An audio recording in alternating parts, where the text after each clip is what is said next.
Assalamu alaikum, guys. Today is the session which we talked about. A lot of people got interested, and I always wanted to actually do this. हमेशा से लोग इस बात पे तवज्जो दे रहे होते हैं या बात कर रहे होते हैं कि स्टार्टअप्स के हवाले से और बिजनेस के हवाले से हम बहुत ज़्यादा बात कर रहे होते हैं, लेकिन अल्टीमेटली जो सपोर्ट चाहिए होती है उन तमाम बिजनेसेस के हवाले से कि जब हम कर रहे होते हैं तो एक मॉरल, सोशल और इमोशनल सपोर्ट चाहिए होती है हमें थ्रू आउट इस सारी ज़िंदगी को गुजारने के लिए। और उसके अंदर बहुत अप्स एंड डाउन्स आते हैं, और वो अप्स एंड डाउन्स बाद दफ़ा इतने क्रिपलिंग होते हैं कि जो डाउन्स होते हैं उसके अंदर हम लोग बिल्कुल मतलब हेल्पलेस महसूस करते हैं और फिर सोचते हैं कि यार ये जो हम कुछ कर रहे हैं इसमें शायद ज़्यादा हम आगे ना बढ़ सकें, और फिर उसकी वजह से चीज़ें उस तरीके से जो आपने टारगेट्स रखे होते हैं, जो आपने जहन में आपके विजन होती है, वो विजन आप पूरी तरीके से उसको नहीं फॉलो कर पाते। तो I will be doing series of lectures on this और sessions you can call it, और उसके अंदर बहुत से टॉपिक्स को हम डिस्कस करेंगे, जिसके अंदर आपकी जो अल्टीमेटली मैरिज लाइफ है, उसके अंदर पेरेंट्स के साथ आपका क्या बर्ताव है, उसके अलावा आपके बच्चों को आपने कैसे हैंडल करना है, normally we call it work life balance, के उसको किस तरीके से करना है, और फिर इमोशनली आपने चीज़ों को कैसे हैंडल करना है। एक जो थ्योरी तकरीबन 90s के अंदर आई थी कि it's not about the IQ, कि आपकी जो मेंटल कैपेबिलिटी है या वो कितनी है, बल्कि it's all about your emotional intelligence, कि आप अपने आप को, अपनी इमोशंस को किस तरीके से, किस वक्त, किस तरह इस्तेमाल करते हैं और उसको किस तरीके से अपने फेवर में लेके जाते हैं। तो आज का जो टॉपिक है वो है अरेंज मैरिज और लव मैरिज। अच्छा, मज़े की बात यह है कि इस किस्म के टॉपिक्स हमारे माशरे के अंदर डिस्कस नहीं किए जाते ओपनली, और उसकी वजह से बहुत से मसले मसाइल पैदा होते हैं कि हम किस तरीके से अपनी ज़िंदगी को प्लान आउट कर सकें। तो बहुत से टैबू हमने क्रिएट कर लिए हैं अपनी ज़िंदगी के अंदर, जो शायद करने की ज़रूरत नहीं थी। हम बड़ी ओपनली उन चीज़ों को डिस्कस कर सकते थे, लेकिन पता नहीं क्यों उसके अंदर हमें शर्म महसूस होती है उन चीज़ों को डिस्कस करने के लिए। तो आज मेरे साथ अमीर हमजा हैं। So we're going to be actually doing the discussion on this. So assalamu alaikum, Ameer. Sorry, your voice isn't coming in. Here we go. Sorry, I was mute. Assalamu alaikum wa rahmatullahi wa barakatuh. Khurram bhai, how you doing? Good, alhamdulillah, wa alaikum assalam wa rahmatullah. पहले तो बहुत बहुत शुक्रिया यार time निकालने का, और No problem. जैसे कि मैं कह रहा था कि यार ये इस किस्म के टॉपिक है कि इनके ऊपर बल्कि बहुत कम ऐसा होता है कि बहुत ज्यादा कमेंट्स पहले ही आ जाएं उस टॉपिक के हवाले से। तो अभी सेशन शुरू भी नहीं हुआ, अभी मैंने कल जब स्केड्यूल किया तो बहुत से लोगों ने ना क्या कहते हैं उसके ऊपर कमेंट्स करने शुरू कर दिए, तो बहुत से क्वेश्चंस ऑलरेडी आए हुए हैं। But before I actually pose any questions to you, what's hearing this topic, यार क्या जहन में आता है? Just fire away. All right, so Bismillahir Rahmanir Rahim. First of all, thank you for having me. And I ask Allah subhanahu wa ta'ala to make this a beneficial session. You know, when we hear nowadays love marriage versus arranged marriage, first baggage that comes to mind कि भाई हमारे मुसलमानी countries के अंदर जो है सारी arranged marriages हैं. Western liberal forward thinking societies is where love marriage, love by choice, autonomy, your own volition, that is the Western thing. Eastern things, all arranged marriages, you never get asked, you don't have a choice, you know, you're locked in before you were born or soon after you're born. So this is the baggage, this is the stereotype. And a lot of times, and which is something that's going to be a recurring theme in our conversation, a lot of times religion is held hostage in the confines of culture. It is very difficult for people to demarcate or delineate where religion ends and culture begins and vice versa. And hopefully, हमारी आज जो conversation है, hopefully we're going to be able to clarify कि भाई what is the interplay between religion and culture? What does Islam has to say? Does Islam have anything to say about arranged marriage? If so, to what extent? Inshallah, we'll hopefully be able to unpack some of those things.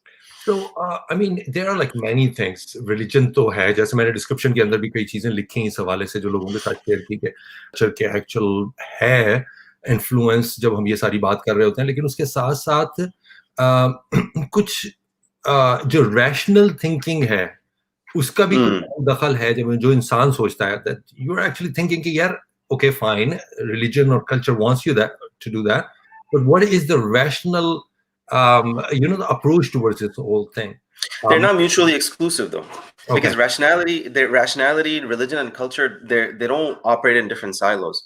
Cultures are a rational arrangement, generally speaking, or at least when they were first made. Generally, they are a rational approach to organizing human societies in a way that's going to work for most people, if not all. Religion also, I mean, your rationality comes from Allah. Religion comes from Allah. So there's going to be a natural harmony, or there should be. Alhamdulillah, our scholars from the beginning of time, we've always had very beautiful, very thoughtful, very productive discussions on roles of reason and revelation. I don't see them as different. I don't see them as different domains. However, I think you need rationality to kind of navigate through some of your cultural dynamics, because the thing about culture is that culture evolves. And sometimes people are changing faster than the original norms of the culture. And then what happens, culture can become very suffocating, very confining. That's where it becomes a problem, because now people's thinking and values and norms are evolving faster than, let's say, the last generation. They want things to be done a certain way. And like the next generation, there's such a big gap now between the last generation and the new generation. That's where you see a lot of friction. You see a lot of struggle. And if you're not careful, then religion gets lumped into the same milieu. And then that's where we have problems. And, let's establish that. First of all, like, we have actually put together this thing that, okay, these are two options. There could be a third option or fourth option. Do we have to get married? Do we have to get married? Yeah. That's a very good question.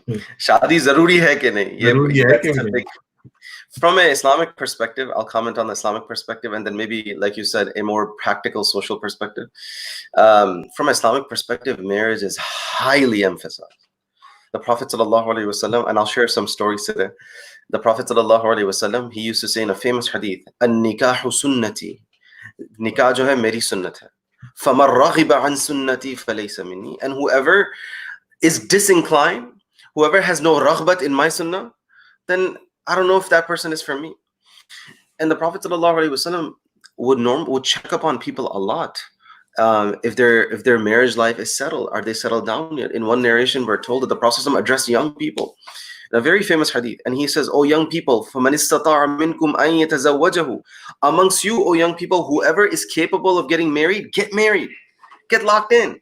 Because in another narration, he says, a person who gets married, they got half of their iman or half of their deen on a lockdown. Now let them worry about the other half. That's how emphasized marriage is. And that's what the Prophet ﷺ would constantly check up on people. Are you married yet? Are you settled in yet? Do you have a family? One of the great scholars of Islam, Tawus ibn Kaysan, he used to say, and subhanAllah, it's living in America now for years. Now I appreciate the value of this hadith. Tawus ibn Kaysan said, a person's spiritual development remains pending. A person's spiritual development remains in a halt until they become married. Because when you are married, a very important biological need, emotional need, and a social need has been fulfilled, and a prerequisite is checked. Now you can move on to other acts of human actualization, whether it's spiritual development, intellectual development, philosophical development. You have time for all those things because your basic needs and the fundamental human support that you need to thrive and flourish are already in place. If you don't have a family, man, you're like a guy roaming around looking for very basic things, and it's very difficult to then focus on your spiritual development and your prayer and your khushu and everything else. So in our deen, marriage is highly emphasized, highly emphasized, and the Prophet encouraged that a lot. Yes. Okay, so once we establish that okay, that's something which we cannot actually avoid, and we have to have this relationship. What is the best time? So what is the best time? Yeah, so usually it's been discussed that sometimes parents are pushing. I mean, parents not used to push, but now parents now pushing that, okay, you should get married soon, and the kids are saying, no, we're going to settle down and then we're going to do it. So yeah, that's a good question. Look, obviously there's no one-size-fits-all solution here, but I'm going to give a few guidelines. First thing first, I don't want to give the impression that marriage is fard in our deen. It's sunnah mu'akkada. It's a highly emphasized sunnah. I do not want to suggest that if someone doesn't get married, they're living a life of sinfulness. That's not what I'm saying. I just want you to understand, though, from a dini perspective, it is just incredibly recommended. And a person should have a very good reason for not getting married. For instance, it is famously known about Ibn Taymiyyah rahimahullah, and I believe Imam Shafi'i rahimahullah as well. These are two great scholars of Islam who didn't get married. Imam Nawawi also didn't get married. Now, how is it that somebody of their caliber, they read the ahadith I just shared with you, and they didn't get married? Well, they had a legit reason, and they felt that they would not be able to do justice to the rights of their wives because of their obsession with seeking knowledge, because of how driven they were in their pursuit of knowledge, and they felt that they're going to fall short. So our deen is about rights of Allah and rights of the people. Because they feared falling short in the rights of the people, they ended up playing it safe. So there is room for that, but again, you got to have a very good reason, because the Prophet ﷺ did say it is my sunnah. Having said that, when is a good time to get married? Hanafi school of thought has a very interesting criteria. They say a person who fears falling in haram and is at the verge of committing haram, and in our day and age, that doesn't just mean zina anymore and adultery and fornication. And rather, what's a lot more on the fingertips is pornography. If someone is on the verge of falling in haram, at the verge of becoming addicted and like using pornography, in that situation, it is wajib upon you to get married and find a halal outlet. Yeah, issue. Yeah, just a minute. This is really good point.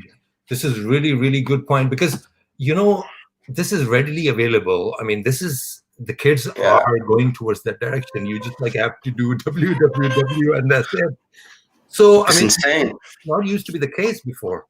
So now, at the same time, let me bring in another point on this. That okay, now you is finding a solution into marriage for this, and then कि यार अच्छा अब हमने क्या करना है कि हमने उस बच्चे को मैरिज के अंदर डाल देना है और उसकी शादी करवा देनी है, but he's not capable to actually handle the marriage right now. Not physically I'm talking about, but just like overall emotionally, how to actually handle or interact with another person. Yes. Yeah. Okay. So that's definitely an element we got to come back to is maturity, emotional maturity needed to get married. I'm going to come to that in a second. The principle remains, because there's a in philosophy and in life in general, there's a perspective that we don't make rules out of exceptions and we don't make exceptions out of rules. So if a person is on the verge of falling into haram, marriage should be a very pressing option on their table. That's first of all the principle. Now, can it be a possibility that someone who desperately needs to get married, yet they're not emotionally ready or mature to actually handle marriage? That's a possibility. And if that's the situation, then the Prophet ﷺ, in the famous hadith that I don't think I fully completed in my quoting of it, the Prophet ﷺ told young people, whoever is capable of getting married, get married. And that capacity involves two things, or this capability. Number one is financial capacity. You got to be able to support your family. That's number one. And also, are you there? Do you have the mental maturity? Do you have the sophistication necessary to be in a relationship? Because particularly in our day and age, we're seeing this a lot, where you have teenagers, they can't hold a conversation. And it's the most awkward experience talking to them face to face, because we're so used to our touch screens. Touch screens are making us lose touch. It's very difficult for them to hold a conversation, or it's very difficult for them to commit to something for the long term. बहुत मुश्किल हो गया, because what happens now, especially in the modern culture of the modern hookup culture particularly, here's the idea that is floating around, and that is marriage equals locking down. Marriage equals end of my sexual freedom. Marriage means no more fun, seriousness, and responsibility. So this is where, now that this has become, particularly in America and the Western world, this is increasingly becoming a motif, and it's very dangerous. And that's why people tend to delay marriages, because they're like, oh, I gotta party it out now. Let me have my fun right now. I'll worry about marriage later when I'm like 35. This mentality needs to change. So one last point I wanted to make, Khurram, sorry for the bit of a long-winded response on this one. This idea of people not being mature. I'm asking family members, and this planning, this perspective needs to start when the child is born. Parents should have a plan. And that is, if my child is not mature to handle a relationship by the age of 22. Who's to blame here? The kid or the parent? I mean, not to throw all the blame on the parent, but like at some level, it reflects on the family dynamic. That 22 साल का बच्चा यार हमारे ज़माने में, I'm not that old, but like I know 13 I know 13-year-olds, man, running family businesses. We all know the stories of Muhammad ibn Qasim, like invading Hind at the age of 17, Usama bin Zayd leading armies at 17. So first of all, I very, very firmly believe in this. Age is not a predictor, it should not be a predictor of maturity. It should not be. Childhood is a construct. Many sociologists will tell you what we consider a child now is a 17 साल का बच्चा अभी तक यार बच्चे हैं. And you know, in our desi families, हम लोग करते भी ऐसे ना. We will talk to a 15-year-old like, chicka, chicka, chicka, chicka. Please stop. This is you're treating him. No wonder he's gonna act like a spoiled adolescent, well into his God knows what age, and then marriage never gets into a conversation because बेचारा ready नहीं है अभी तक, पता नहीं कब ready होगा. I feel like we need to expect more. Hamza एक पॉइंट इसके ऊपर, वो ठीक है अपनी बता, लेकिन शादी की बात मुसलसल होती है घर के अंदर. कई यानी कि कह रहे हैं यार इसकी शादी कर, वो 18 साल का है या 15 साल का है, इसकी तो हम यहाँ पे शादी करेंगे, फंक्शन हम ऐसे करेंगे. उसके गिर्द उसकी शादी की बात मतलब हो रही होती है मुसलसल, ये नहीं है कि नहीं हो रही होती. Right. कहाँ पे मसला कहाँ पे? So I think it goes back to parenting. शादी की बात एक चीज है, और शादी के लिए बच्चे की तैयारी करना, मेंटली उसको तैयार करना, that's another thing. For instance, a lot of our Desi parents, because I hang out with Arabs a lot, I see this. If you look at Arab parents versus Desi parents, you're going to see something, and that is Arab kids are a lot more adventurous, a lot more of risk takers. Please, I'm not trying to stereotype anybody here. And you'll see parents are far more hands-off than our Desi parents. Desi parents tend to be overall very overprotective, very risk averse. That's why if you look at the career choices of Desi people, the most secure careers you're going to get your hands on: accounting, doctor, engineering, IT, the safest, like no risk careers possible. Rarely do you find a Desi going into philosophy. That's the first complaint, right? Oh, you're doing what? Sorry, a master's in anthropology? What's that? Because it's too adventurous, too imaginative. So we want to lower the scope of risk-taking. Anyway, coming back to my point now, part of parenting is to give kids increasing amount of responsibility so they grow in their fortitude, in their intellectual stamina. That may not often happen because, you know, the mother is doing laundry till the age of 22. You know, how is this kid going to mature? So we need to stop pampering our kids and giving everything on a silver platter. You know, they're born with this, and doing everything for them, covering all the bases for them, making sure that they're being polished. Yesterday I was sharing Abdullah ibn Umar radiallahu anhu, man. 13 saal ki umar mein, he goes to the Prophet sallallahu alaihi wasallam and he says, Ya Rasulullah, I'm ready to enlist in the army and bear arms.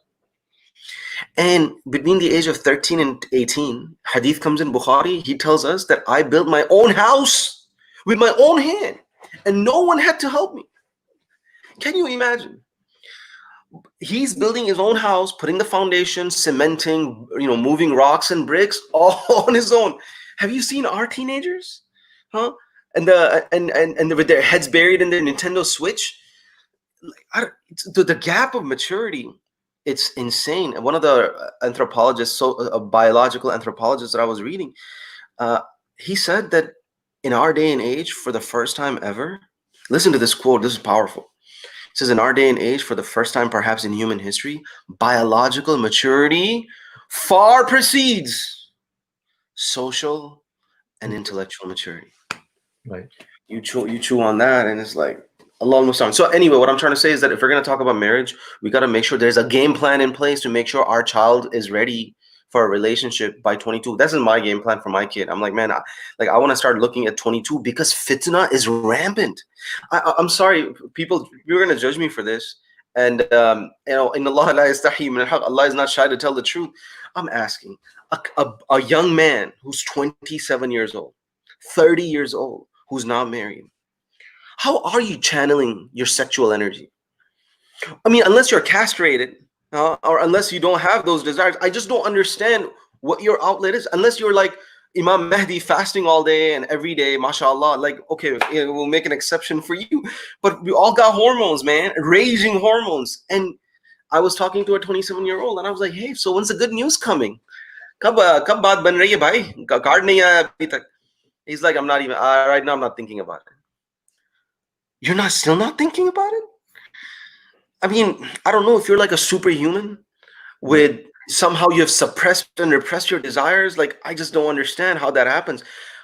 I would be worried about my kid at the age of 22. I'm like, yo, like this kid, there has to be some sort of a halal relationship where this can be channeled. So I like to be very practical and blunt on this issue. So that's fine. I mean, but there's another problem. Like, there's two extremes. On one side, yes, there is thing that, okay, delaying it and all the way, and God knows what's happening in between, as you rightly pointed out. लेकिन एक और भी मसला है. वो मसला ये है कि स्पेशली आई डोंट नो यहाँ पे होता है कि नहीं होता, लेकिन ये कि पाकिस्तान में back home and other places शादी कर दी है, लेकिन उसको पता ही नहीं होता कि एक्चुअल में एक्सपेक्ट क्या करना है. मतलब literally they don't know what is gonna be like the first night और द डे बिफोर. मुझे उठ के क्या करना है, मतलब they haven't got a clue. And then I mean, here, like, especially in America, like, we actually against, and we don't put our kids into sex education and all that. I think it's like wrong and everything. But, and to be fair, yes, it's to some extent, for it. लेकिन मतलब पता ही नहीं है कुछ उन्हें कि यार ये दुनिया होती कैसे है, करना क्या है, उसके super taboo, right? Super taboo, man. So, I think there are two issues here, Khurram. By one, in हमारे देसी families के अंदर sex education, like, it's painful to talk about. It's like getting ulcer because it gets so awkward. I mean, just imagine trying to have the talk with your dad or mom. It's just the family dynamic simply isn't there. I mean, although the same family will have no problem watching the Super Bowl halftime, watching that. What I call pornography gone mainstream, no problem. The whole family sitting there watching, nobody's changing the channel. Or they'll watch these ridiculous Bollywood movies, which are literally, I won't even call them R-rated. They're like NC-17 or beyond. Right. Okay, we can consume all this as a family, but we can't talk about sexual education in a way. Ajib, this is something. When I went into Islamic studies, one thing I really appreciated about our deen is there's a level of haya. But there's a level of frankness when it comes to sex education, talking about fiqh of intimacy, as we call it, in more polite terms. There's a great frankness, but there's haya, where our scholars openly talk about these issues, but they do in a way where you don't use explicit language unless necessary. And it's beautiful. For instance, when Allah talks about wudu in the Quran, He describes what breaks your wudu. وَإِن كُنتُم مَرْضَى أَوْ عَلَى سَفَرٍ أَوْ جَاءَ أَحَدٌ مِّنكُم مِّنَ الْغَائِطِ أَوْ لَامَسْتُمُ النِّسَاءَ. Lams is what is used to touch in Arabic. Allah uses the word lams for the act of intimacy. Doesn't go into gory details unless necessary. So that balance needs to be there where we can frankly talk about with our kids anything, but without having to use ridiculous language. But that, again, that frankness, that those open lines of communication, that culture has to be set early on, which is where I go back to my game plan, to the point I made earlier of having a game plan in place where you bring up these conversations strategically in the right intervals, and from there get the process flowing. That's the first element. Second element, Khurram bhai, if I was at the head of state, and may Allah protect us from that kind of responsibility, I would institute this policy where someone, before they can get married, they need to get a marriage license. And you cannot get a marriage license unless you have gone through marriage classes where fiqh of intimacy is explained, number one, duties and rights are explained, and a spiritual workshop of what prophetic marriage was. What marriage is supposed to be. How do you get most out of your relationship? How do you ensure the longevity of that relationship? There are so many studies, so many workshops. Take those books, juice it up, come up with some solid, practical, substantive tips, give it to those young people, and then set them up for success. So what is stopping us to do this in the private sector? I mean, it doesn't have to be forcefully thrust upon by the government के यार marriage license के, लेकिन कोई consultancy कुछ तो create किया जा सकता है इसका. Yeah, well, the thing is, if you make it private, then obviously it just becomes a commodity, and then everybody is at discretion to buy it, and not everybody feels the need to take marriage lessons. It's kind of like, you tell parents to read parenting books. They're like, मेरे बाल मैंने जो ना धूप में सफेद नहीं किए हैं." You hear this all the time. I got enough practical experience. I don't need you to. I don't need some PhD telling me how to parent my kid. Everything parenting is on the job training, and that's the same mindset for marriage. Marriage is on the job training. We'll figure it out. This is the mindset. Okay, so you can provide private education, and one workshop that I, for instance, very highly recommend, which is something I took when I was about to get married, and that is Fiqh of Intimacy or Fiqh of Marriage by Sheikh Yasir Qadi. Like a Garment is the name of the workshop. Very beneficial. It goes through what you can expect the first night, Islamic law in terms of marriage, and all those things that you would normally not hear. That's one example. And there are many other workshops out there that you can take, and you should. You have to invest in your relationship if you want that relationship to be around for the long term. And you owe that to your kids too in the future, Right. setting that right vibe in the house. Okay, so we're going to be discussing a lot. I mean, in coming up sessions, and I mean, people are already talking about, like, please discuss what marriage offers as a social institution other than sex. Is it going to be relevant in the future? So, I mean, there are like many things. Hira, we can be That's a talking good about. question. So we're going to be actually talking about like a lot of these things later on. But today the session is about actually putting a foundation of our coming up conversations. That what is the marriage institution itself? How we're going to approach it with the kids? What is the right time? What sort of be the mode of that getting into that relationship? Whether it has to be arranged marriage or the love marriage, or so all those kind of things. So. Can I address this issue? This is a very profound question the sister Hira just asked. Is what does marriage offer beyond the sex, and what is it going to be relevant in the future? That is a profound question. Okay, if you don't mind, Khurram, I feel like this needs to be addressed. Yeah, I mean, we can address it, but I'm planning to actually address all those kind of things in later sessions anyway. But please go ahead. We'll take this one. Okay, so this is a near and dear to my heart, because, in my opinion, this particular question. So what's happening right now in modern society, if you go to Europe particularly, people don't get married anymore. Where it's popular to say marriage is just for tax benefits, and that's really all you get out of it. Rates of marriages are significantly down in those countries. And in the countries like the United States, where marriage is still a thing, is a thriving institution, divorce rate is insanely high, nearly 54%. So in that situation, people are starting to ask, why can't just have a boyfriend and a girlfriend? And we have a prenup agreement and we're good. Like, why need to go through this whole formality in the tradition of marriage? Like, what's in it for me? Or what benefit marriage has to offer? So a couple thoughts that I want to share with you. First of all, from an Islamic point of view, from a Muslim point of view, there's a theological element to marriage that simply cannot be ignored. Where Allah and His Messenger, from the beginning of time, from the time of Adam alayhi salam till now, marriage is something that has an element of sacredness from our religious perspective. So if you're going to talk purely from a secular perspective, we can have that conversation. But before we go there, let us just make sure we got our bases covered. And that is, from a theological point of view, marriage has a religious element. And to tell you just how deep this goes, Allah subhanahu wa ta'ala says in the Quran, "Udkhulul jannata antum wa azwajukum tuhbarun." That the story of humanity begins with marriage, which is Adam and Hawa. And your story will come to an end, inshallah, when you go to Jannah. And how does Allah describe the act of entering paradise? Enter you and your wife hand in hand in Jannah. SubhanAllah. This is the bond of marriage. This is how humanity, this was the first relationship of humanity. And like I said, this is where the story kind of comes to an end. And I shared earlier how the Prophet ﷺ would constantly make sure that people are settled with a beautiful family fabric around them. In one narration that we learn, and this is the story of Rabi'a al-Aslami. He was someone who was like a servant of the Prophet ﷺ. Rabi'a was asked by the Prophet ﷺ that, Rabi'a, have you gotten married yet? He's like, Ya Rasulullah, I don't know if I'm ready. And plus, I like kind of like our dynamic. I like being there for you and serving you.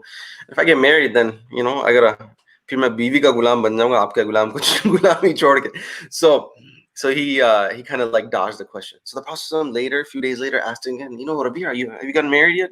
So, Ya Rasulullah, I don't know if I'm there yet. Then Rabi'a says later, I realized, man, Allah and His Messenger know best. Like if the Prophet is asking me, he's looking out for me. And then then he said the next time if the Prophet were to ask me, I'm just gonna say, Ya Rasulullah, tell me what to do. I'm gonna follow through with it. And the third time when the Prophet did ask, he's like, Ya Rasulullah, tell me what you want me to do. I'm ready. So the Prophet ﷺ started the rishta making process and got him married. And not only that, he arranged for his mahar, he arranged for his walima, and the whole 9 yards, the whole spread. And I'm sharing with you from a religious point of view, from an Abrahamic morality and perspective, marriage is not only sacred, but it's the fundamental institution for human social development, human survival, and more. From a social point of view, what does marriage offer? I'm going to share two things. Every civilization that moves away from the model of marriage, that civilization will suffer from 2-3 things. Number one, shamelessness. Number two, that civilization eventually will come to an end because you need a strong family backbone for children to happen. And I'll share some empirical facts on this in a second. But 2 things, shamelessness. Number 2, over a period of time, number of kids per family goes significantly down, which is a huge problem in Europe right now, which we'll get to.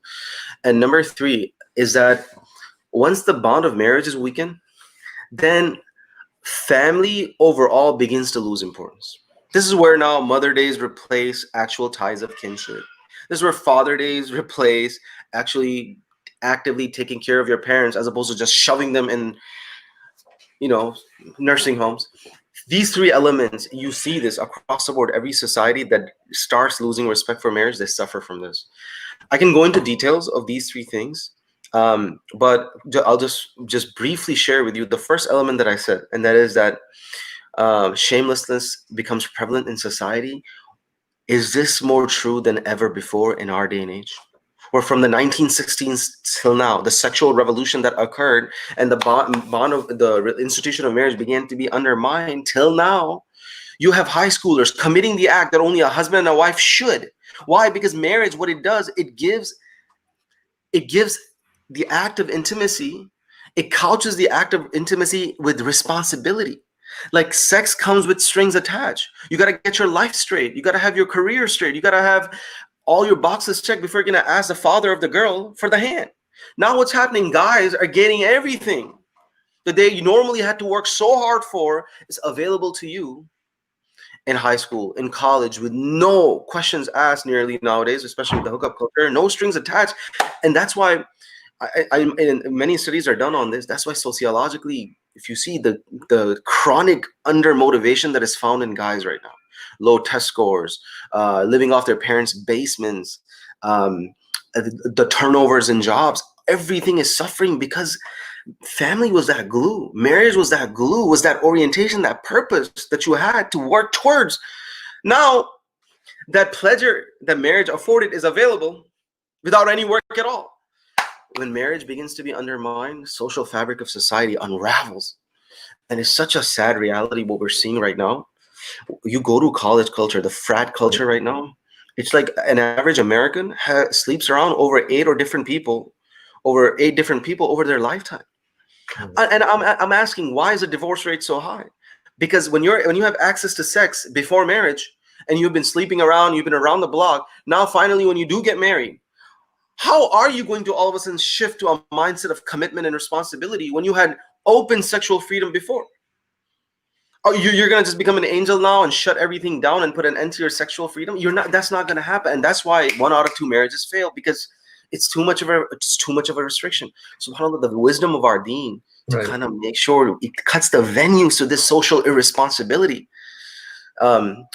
Anyway, I know this question took a little bit of time. I know we're going to be talking about these, a lot in later sessions. But what I want to do actually during this, I just build this foundation. What we're going to be actually doing this. So we talked about the reason for getting married, whether not to get married or to get married. So we have established that. Secondly, we have established that the age is is a primary element, like especially when you're actually growing up. Why is it better for you to get married as soon as possible? Because you can actually subside all your, those things which ultimately would save you from getting into haram. So Yes. that's what we established. But let's get back to the actual point. जो हमारा topic था, Sure. और last 25 minutes hain. So I want to actually emphasize on those two major approaches when you actually approach the marriage itself. I mean, one way is obviously your parents actually look for somebody and then say कि यार ये लो अब इसकी तुम्हारी शादी कर देते हैं यहाँ पे, and then just literally go, और फिर बच्चा कहता है कि हाँ ठीक है अम्मी अब्बू आप जैसे कह रहे हैं बस वैसे कर लेते हैं. और इसे स्टिल हैपन्स, ये नहीं है कि अभी नहीं होता, ऐसा ही होता है बहुत सी जगहों पे, हमारे खासतौर पर हमारे कल्चर के अंदर. एंड दूसरी जो चीज़ है वो ये है कि आप किसी को पसंद कर लेते हैं और वो बहुत ज़्यादा अब होने लगा है. उसमें दोनों चीज़ें हैं. एक वो चीज़ है कि आप पसंद कर लेते हैं और फिर खुद ही रिबेल करके मतलब शादी करते हैं, और एक वो चीज़ है कि जब आप पसंद कर लेते हैं फिर आप अपने माँ बाप को बताते हैं और फिर आप कहते हैं कि यार अच्छा जी यहाँ पे मेरी करते हैं, और फिर वो खुशी हो जाता है. तो what's your take on it? Well, what's my take in terms of which way is better? Both approaches, which one is the best? Yeah. Okay, so marriage, when you look at the institution of marriage and the philosophy behind marriage, obviously we all know marriage is not just about intimacy, but marriage has so many psychological elements of fulfillment built into it. It completes you. I know for myself, until I got married, certain areas of my personality weren't refined till after marriage, whether it's empathy, compassion, being merciful, sympathetic, being able to put yourself in somebody else's shoes. These are all elements. When the Prophet said marriage is half of your iman, that's what he meant, because certain areas of you will simply not be refined. At the same time, marriage has certain basic needs that it caters to, which is biological needs. It has emotional needs it caters to, and beyond. Somebody had a question, is marriage just about sex? Of course not. At the same time, if you look at Maslow's hierarchy of needs, there are certain needs that have to be fulfilled before. And psychological studies have shown, for instance, that what a man primarily is looking for in a marriage differs from what a woman primarily looks for in a marriage. And you, subhanAllah, when you study Islamic law, you see how both sides are very beautifully catered to. Now, coming back to how do you approach marriage with all of these objectives that need to be accomplished. So what tends to happen is that, like you said, Khurram bhai, sometimes a guy or the girl will be adventurous and they will like someone, and they want to get the process started. On the other side, the parents will end up finding someone and they want to get the process started. How does it work? Particularly in our day and age, where everything is globalized and social media, Minder and Tinder, it is so crazy and widespread. I think our parents, and I speak to all the parents, my dear parents, you want to be careful you don't become overly restrictive, because the accessibility now is insane. Our phones and our smartphones have made everything available and accessible. So a lot of times what happens, parents who grew up in Pakistan and India, particularly, they'll come to America. And even though they brought their kids here, and they brought their kids into an environment that we would define as risky, because everything is open, and they're, like I said, the hookup culture has made things just very normalized. Now you brought your kid here, and now if your kid actually likes someone, and alhamdulillah he's mature enough to actually bring up the conversation and didn't just start the relationship on his own haram terms, he actually brought it to you as having a conversation, and you still want that kid of yours to get married like you got married in Punjab. Yeah, this is you brought them here. You got to have a level of flexibility and openness and willing to compromise without, of course, going into the territory of haram. It's necessary. It's part of the package of you bringing them here. So that's from an American perspective or Western perspective, parents coming here. Back home also, what's happening here through Hollywood and beyond is spilling into our cultures back home. I think either of these processes, where either the girl and a guy finding someone or the parents finding someone, my gentle advice is we have to have some clear criteria of what makes for a good candidate. This is where I feel like the conversation goes wrong. It's not necessarily, it's not always about how to find the candidate. Is if you do have a candidate for consideration, what boxes does he have to check? Because unfortunately, where the process is halted is where, like, is he from my zip code? Well, why is that on the table? Oh yeah, हमारे खानदान में से है कि नहीं? Oh, I'm not saying just marry a guy or marry the daughter or the son to it's just anyone, but there has to be clear, objective Islamic criteria for why someone makes the cut or doesn't. And some of the criteria that we see in our culture are just like very difficult to swallow in our modern society. Like, you know, there are a lot of TikTok memes. If those of you are on the TikTok scene, you know, there are memes on this front. They're like, Mom, I want to marry a white guy. He wants to accept Islam. It's all good. So you're open to that? Mom's like, yep. I want to marry a Mexican guy. And now all of a sudden the mom's excitement disappears. I want to marry a black guy. No. You know, it was like, muh pe bara baj gaya. You know, this reflects the cultural tendencies that, you know, what criteria we have. Our Prophet ﷺ said, a very beautiful hadith. He said, when a proposal comes to you for your child from someone who is good in their akhlaq, good in their deen, they have, first of all, what I call integrity, and they have spiritual discipline, and you still say no, you're opening floodgates of fasad on earth. Right. And this is what's happening now.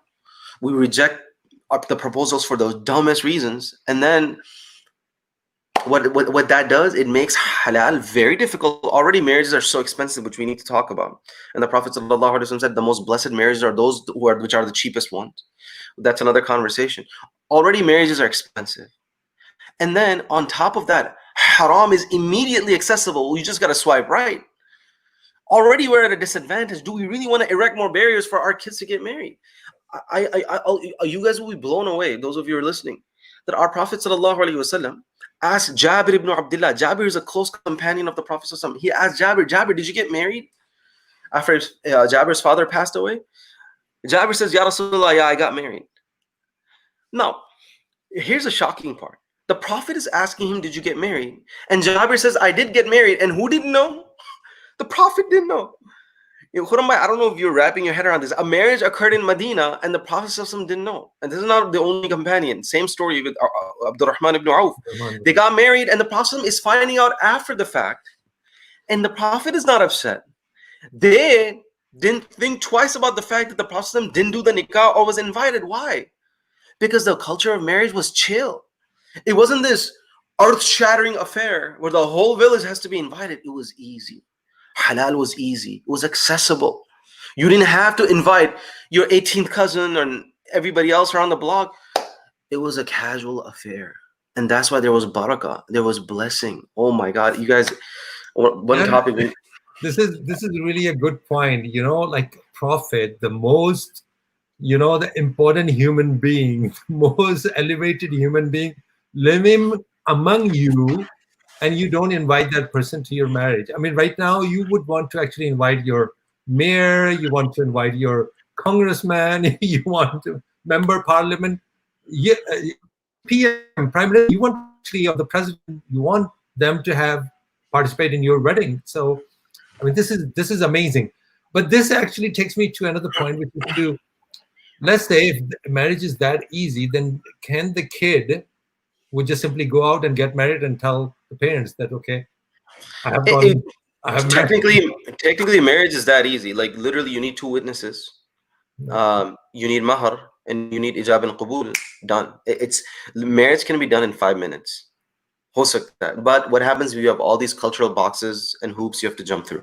Not recommending a guy and a girl go out, because that would be very stupid, actually, in my opinion, unless you have some crazy extenuating circumstances. But again, we don't discuss exceptions of the rules. General rule is a marriage is not between just one person to another. It's 2 families coming together. And you owe this to your family to create as much harmony as possible. It's very important because we live in a humanistic, individualistic world, and those values are seeping into our collective cultures of Pakistan and subcontinent, let's be honest. And a lot of people tend to view marriage as it's my life. It's my freedom. It's my honeymoon. It's my fun days. Why does anybody else have a say in this? This is a mindset of looking at a pixel and forgetting the picture. Your parents are going to be an instrumental part, not only in your life, but the life of your children. Your children are gonna need grandparents. It takes a village to raise a kid and a family. You can't live in such silos. They're like, oh, my life, and I'm getting butterflies, so like it's all Gucci. That's not how things work. That's not how practical life works, because those butterflies are going to eventually disappear. They in fact do within 6 months to 1 year, depending upon your physiology. After that, what sustains a marriage is compassion, akhlaq, values. And whether you believe it or not, your parents do want the best for you. Now, parents can be very unfair at times, shackled by cultural bonds, and that conversation needs to happen, especially from our religious scholars. They need to tell their parents, stop being oppressive to your kids.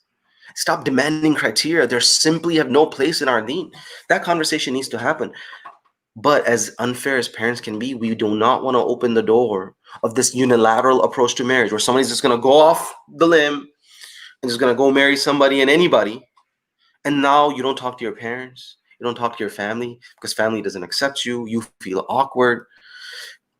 You're setting yourself up for a life of misery, you know? We fall somewhere in the middle, like not totally arranged marriage, not totally love marriage. In a contextual form, I'm talking about. So is this something like in the middle? What's your take? So when I surveyed the life of the Prophet ﷺ and the companions, especially the early generations, generally, if somebody was not married, like from a let's start with a girl, for instance.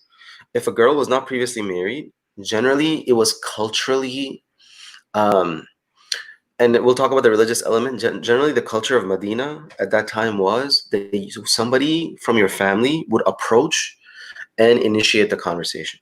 Because, you know, girls at that time, particularly, you know, the level of haya and level of modesty. Anyway, I shouldn't judge, but at least there was modesty was such that it was seen almost as taboo for you to approach the guy directly. That was the case, but that was not the case for divorced women, where they could actually just start the process themselves. So Khadija radiallahu anha, who was previously divorced, she actually sent Nafisa to the Prophet ﷺ and said, let's start the conversation. And that was perfectly fine. So we know, so that's one thing. So that's a culture part. Also, the Prophet ﷺ in some narrations has highly emphasized the role of the wali. The wali needs to be part of the conversation, once again, because two families are coming together. Hanafi madhab is the only madhab that actually says that a lady can get married without the approval of their wali. Hanafi madhab allows for this. This will never be said publicly because we don't want to open a floodgate of people just, like I said, going off and just marrying on their own. In other madhabs, if the wali does not give the approval, the marriage can't happen. Hanafi madhab is very forward thinking in this regard, very liberal in this regard, that they say wali is not a deal breaker, and that the guy and a girl, they have the ultimate choice of getting married or not getting married. At the same time, no scholar would recommend this, though, that you go ahead and act in this particular manner. So long story short, we see that families always initiate the conversation to maintain a level of modesty, a level of decorum and civility. Now, if a guy, let's say, you know, for instance, it's really popular in our day and age, you're in college, you go to MSA, Muslim Student Association, and you like someone. How would you approach that dynamic? Find a way to get your family involved and approach their family.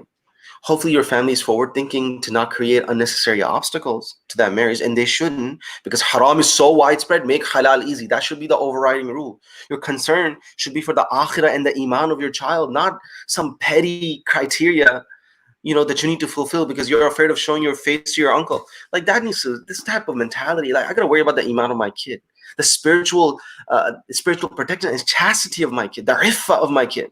That has to be the overriding concern here.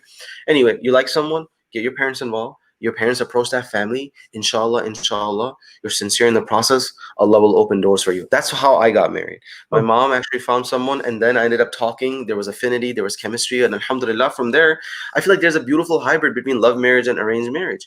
It's depending upon who anyone can initiate the process.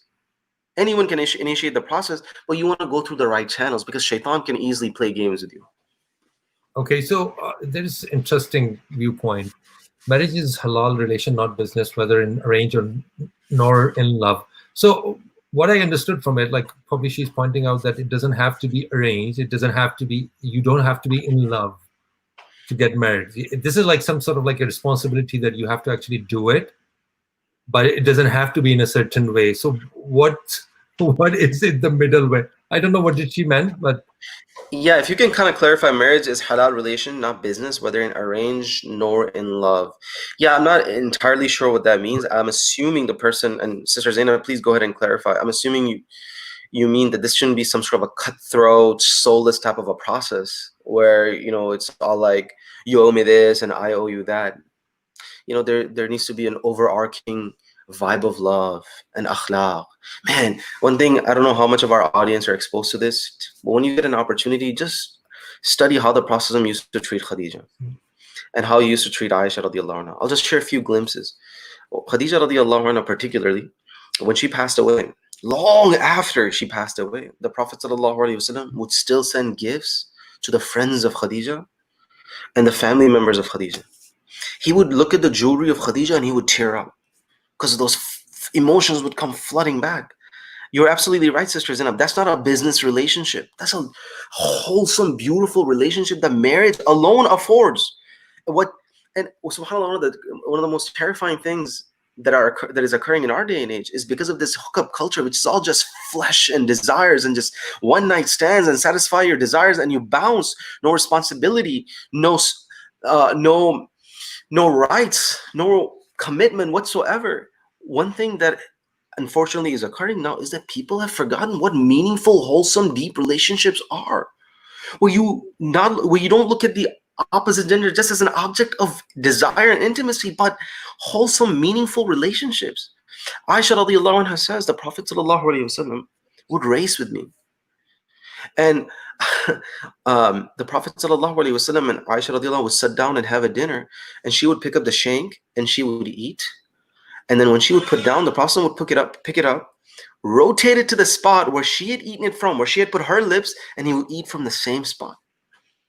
Ajib. The same story of Jabir that I just told you guys about the Prophet asking him, did you get married? And he said yes. So the Prophet asked him in that story, did you marry someone of your age or someone a lot older? He says, Ya Rasulullah, I married someone really old, much older, not really old, much older. So the Prophet was like, why wouldn't you marry somebody of your age?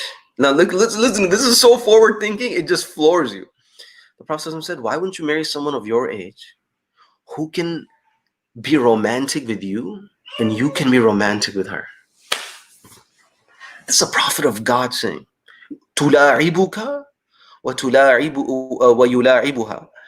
That you play in a romantic way with her and she does with you. Why wouldn't you do that? Wouldn't that be better for your chemistry? A religious figure is saying this. And this was our Prophet ﷺ, a man of all times. Like, romance was not frowned upon, was not tabooed, which seems to be the case in our suffocating old school culture. Why is that? I mean, like we are from the same culture. So why is that? Why is being taboo to like someone or express the feelings? I mean, why is it wrong? I've thought a lot about this. Why is it so like shoved under the carpet? You just shove it under the carpet. I've come across two answers in my head. Number one, I feel like people, particularly like older individuals, they understand that these feelings of like romance and seeing rainbows and unicorns, it's temporary. So when you've been there, done that, maybe you don't ascribe as much value to it. That's one thing. So they're like, yeah, you're talking about all love, marriage, and right now, how long is that gonna last? So there's that dismissive, reductionist attitude, which I'm not exactly advocating. Here's a second perspective, and that is, again, from an older generation's point of view, what keeps a marriage going for 20 years, 30 years is commitment to each other. And that commitment, through thick and thin, has to transcend passionate love. This is a key point. It has to transcend passionate love. Because look, with all due respect to everybody here, when your wife gets pregnant and she gets those stretch marks, she won't look the way she did during your honeymoon. What are you going to do now? Move on to another girl? No, this is where your mercy has to kick in. This is where your commitment has to kick in, which this filthy modern culture simply doesn't accommodate for, because it's all about the flesh. It's all about the eyes. It's all about the looks. It's all about that modern standard of beauty. The moment that starts to diminish, the guy is like, or the girl, they're like, I'm not getting the, what's the word they use? I'm not getting the buzz in that relationship. I don't have the same feelings for you. Yeah, feelings It's like a glue that starts the process, but at some point commitment has to kick in. Love has to, your compassionate love has to kick in. Where are those things? I think those are real conversations that need to happen. And I think we're going to be talking a lot about this and many more things. I mean, we talked about like Hazrat Khadija, We're going to be actually talking about a lot about her and initial years, like especially the Makkan period in our later session. But one thing I think what I realized that in the beginning, when you actually approach towards things, this first year of marriage or like before marriage is there is an instance when arranged marriage happens. For instance, you don't know a girl, you don't know, or the girl doesn't know a guy, and then you don't have that kind of the love part in the whole equation. Yeah, And, yeah. and there are good chances that you're probably going to be actually emotionally attached with somebody else, and here your parents comes in and say like, okay, here you go, you have to get married, and then somehow you get like linked with this or fall into this whole thing, and then you're saying, what shall I do now? I mean, this is like really That's tough. weird kind Yeah. of situation and real challenge by itself. कि यार, अब मैं क्या करूं अब? And you're not attracted towards another person, so and Yeah, man, that's a very difficult situation. Look, Khurram, you I think highlighted earlier. There are two extremes here, right? The first extreme is pure love marriage extreme, where someone just goes out, finds someone, and their attitude is as follows: I couldn't care less what anyone thinks or how they think. I like this person. I'm going all in. Parents, thank you for bringing me into this world and everything that you've done and changing my dirty diapers. My life is my life now.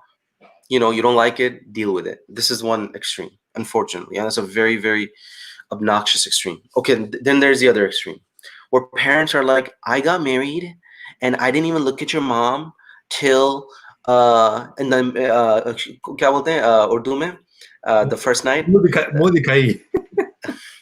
Miraj night. I forget the name of the night. हाँ वो Barat Barat ki raat, kya pata nahi kya bolte hain exactly. Anyway, they're like, I didn't see your mama until like the night of the marriage, and you know what? We ended up just fine. सुहाग रात. This, huh? सुहाग रात. Suhagrat. There you go. This is the other extreme. And maybe, you know what, that was a case in your culture and in your village for the last 100 years, where here's the philosophy. The philosophy is manusi aahi jayegi. Once you move under the same roof, you're gonna figure it out. You know, there's opposites attract, guy and a girl, you're gonna figure it out. This is the whole philosophy. That's the other extreme. The Prophet sallallahu alaihi wasallam, look at how forward thinking he is. He told one of the companions of the Prophet, one of his companions, who was interested in getting married to an Ansari lady. He asked him, "Did you look at her?" He's like, "Ya Rasulullah, no." So the Prophet sallallahu alaihi wasallam said, "Go look at her, that perhaps the romantic glue necessary or the attraction glue necessary can be in place." Can you imagine? This is in the middle of Arabian desert. He's saying, make sure that there's a level of attraction. You don't want to just end up in a relationship where there's nothing going on at all. So from Sirah, we extract this principle of moderation. Well, we have to have the family involved. We want family to be part of the decision-making process. But at the same time, families have to understand we live in the 21st century, and it can't be just your way or highway. You know, we have parents. I was hearing a case in our community. We had a case of a convert brother who almost got married. Alhamdulillah. Well, it would have been alhamdulillah if it worked out. Anyway, the talk started with an Albanian family. There's a white guy, German, became a Muslim, mashallah, committed Muslim. And he started talking to an Albanian family, and the process got really far. And at the very end, for whatever reason, the mother of the girl, she said, well, I don't know how this is going to fly. He's not an Albanian, and this can't work out. And she threatened the daughter that if you get married to him, don't show up to my funeral. And that marriage got canceled last minute. This guy is still looking for a wife. And the other day we were having a conversation that he's like, I'm like 25 plus, and I still come home to an empty house. I need someone. I don't want to commit haram. People are looking to get married, and then families get in the way. Halal that's already difficult. Do you really want to make it more difficult? ये तो यार typical sentence है parents का कि Yeah. नहीं देखोगे तुम सारी जिंदगी कबर्ड पे. Parents, wallahi, parents need to move on, and your duty and loyalty is to Allah first, and the protection of your kids' iman before you worry about pleasing your cousin.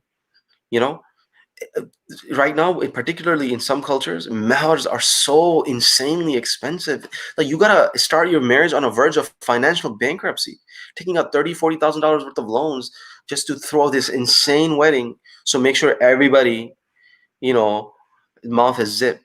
Right. What cultural pressures, man. Allah So protect. we're going to be talking a lot about this and many other things, like not just the marriage, but also like some emotional element and cultural element. And then we're going to have the whole series. I've actually asked Ameer to actually do number of topics. Inshallah, we're going to be coming back on and on. I mean, now we are pretty much done with an hour. So either last minutes. There are like many points came out of this conversation, and a lot of questions are literally, I can see that which we should have covered. One is the window shopping, that the groom's mother actually goes around and around the houses and then say, okay, this one, and it's really, I mean, embarrassing for the girl's family that It is. gone around. There are like many topics, inshallah, we're going to be actually covering. So any last words, Hamza? I know I'm sorry to beat the dead horse on this one, but I know I said this multiple times. Hamari cultural commitment ye honi chahiye, especially for the next generation. Sometimes in the older generation, it's hard to change values and perspective because they've been gelled over a period of time, and for an older person to admit that main galat hoon, they have to literally go against their last 30-40 years of practice and values. Very difficult to do. But hopefully for the younger generation, my take-home message is we have to be culturally, religiously, spiritually committed to making halal accessible, making halal as easy as possible. That is, I think, that has to be our goal, to the best of our ability, for our own kids, for our own family members. Get them committed to halal relationships, and inshallah, this will be a sadaqah jariyah for you. Ameen ya Rabbil Alameen. Okay, thank you, Ameer. It was a great session. So, guys, that was the discussion. And I think there's one point came up that I've already got married, so why would I have to actually listen to the session? And I think the key point is that we're going to be actually discussing a lot more, that even if whether your marriage was arranged or whether it was a love marriage, I think there are like different dynamics in the initial years, in the later years, that which going to be actually coincide with each other. And then ultimately you'll be able to actually address it, make it like a lot more, successful. And then overall, when you're actually raising kids, you would want to actually get involved that how they're going to approach this institution, which is the marriage. So thank you very much. बहुत बहुत शुक्रिया. हम लोग कोशिश कर रहे हैं कि उर्दू के अंदर करें सेशन को, ताकि आप उसको अच्छी तरीके से समझ सकें. लेकिन ये कि बहुत सी ऐसी जगह होती हैं जहाँ पे ज़रा इजी फील होता है कि इंग्लिश के अंदर कर सकें. उम्मीद करता हूँ कि आपको तमाम हजरात को इस हवाले से समझ आया होगा. So thank you very much. Until next session इंशाल्लाह इजाज़त चाहता हूँ. फिर मिलेंगे. अल्लाह हाफ़िज़. अस्सलाम वालेकुम व रहमतुल्लाहि व बरकातुहू.